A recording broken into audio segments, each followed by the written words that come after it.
Now that the elections have been put off in Bihar, will there be any constitutional crisis? No possibility of there being a constitutional crisis.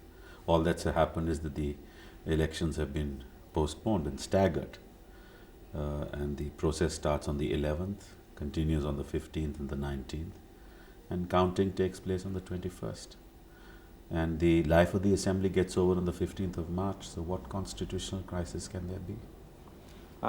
Does it have any legal kind of significance that Mr. Lalu Prasad Yadav's term expires on the 15th of March and the elections have been extended beyond his tenure? Well, constitutionally under Article 172 of the Constitution, the moment the life of the assembly terminates, automatically it operates as a dissolution of the assembly.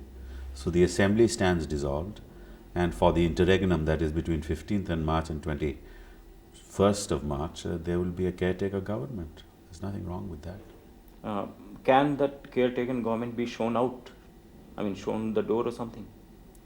Well, provided there is a breakdown of constitutional machinery, and the president issues a proclamation to that effect. Now, any petition by the state government or Mr. Lalu Prasad Yadav sustainable in the Supreme Court? Well, I believe a petition has been filed. Whether it's sustainable or not is for the Supreme Court to decide. I personally believe that the issues raised can't possibly be decided in a short period of time. Now, you see, in Manipur also there was violence. Many people had died, been killed actually during the election. But the election commission went ahead with the election. But in case of Bihar, it decided to put off the day.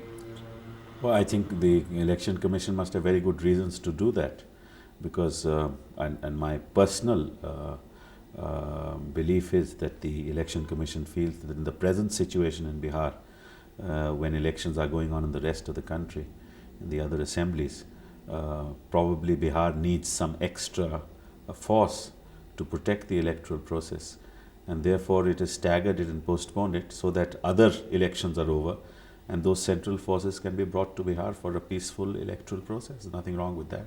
But legally, considering Manipur, isn't it rather arbitrary?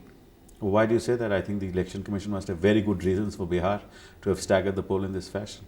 I don't think that we can say that the action is arbitrary. On the contrary, I think it's consistent with his high constitutional responsibility. But in case of Manipur, he didn't put up. Well, I don't know the situation in Manipur. I mean, Manipur is a smaller state, you must understand, and the violence in Bihar in the last few years has been hitting newspapers. Everybody knows the very precarious situation in Bihar, and as it is, many political parties are saying the Bihar in the present state is really unfit for a free and fair poll, and it does great credit to Mr. Session to have gone ahead with the poll.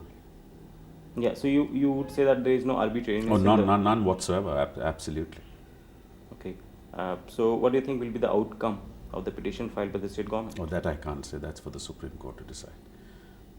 What will be the legal strength of the petition? I've already said that in the interregnum there is absolutely no harm for there to be a caretaker government.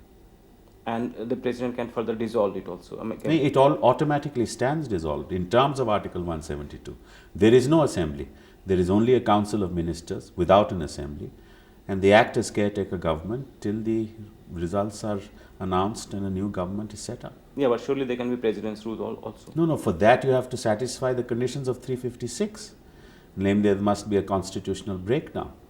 That's for the government to decide, and that's for the governor to decide. Governor had to submit a report to the president, who, if satisfied, will issue a proclamation in terms of 356, and I don't think that such a report has been sent, so there's no question of invoking Article 356 in the present case.